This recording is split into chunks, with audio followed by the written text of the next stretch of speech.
You're looking at a sod house. It's one of the last sod houses in southwest Nebraska. It was built in 1890 when they homesteaded this piece of canyon, dry, desolate canyon.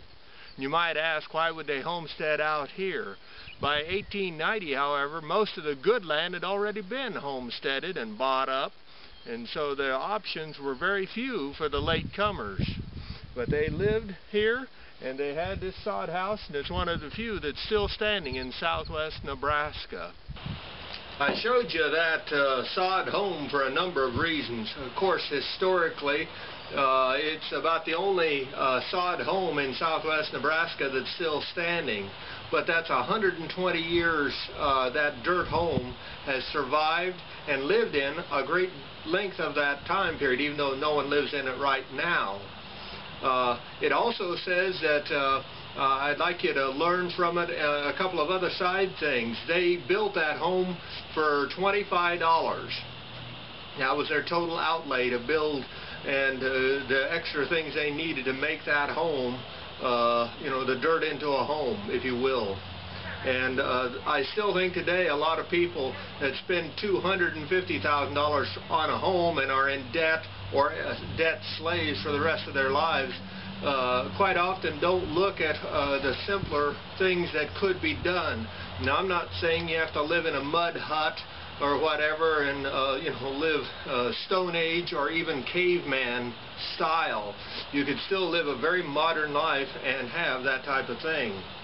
But one side note, that man in 1890, there's another lesson to be learned, because he homesteaded that ground, and of course there was a guy homesteaded next to him. As all too often, though, neighbors do not get along, and these two did not. They had went to a local town on a Saturday night, both families, and the other man, belligerent, and was always trying to pick a fight with him. And finally, that man went over one evening, on a Saturday evening, and went over to his wagon, and he pulled out his axe, and he came at the man that had built this sod home, and he came at him with an axe. The man pulled his handgun that he had in his pocket, a little .32 revolver, and he told him, he said, "If you take one more step, I'm going to kill you." Well, the man with the axe took the step, and he shot him right between the eyes and killed him, killed his neighbor. And so, to say the least, there's an old saying, don't take a knife to a gunfight. Well, don't take an axe to one either. And if a man pulls a gun on you and says, take one more step and I'll kill you, you might want to be wise enough to take his word for it.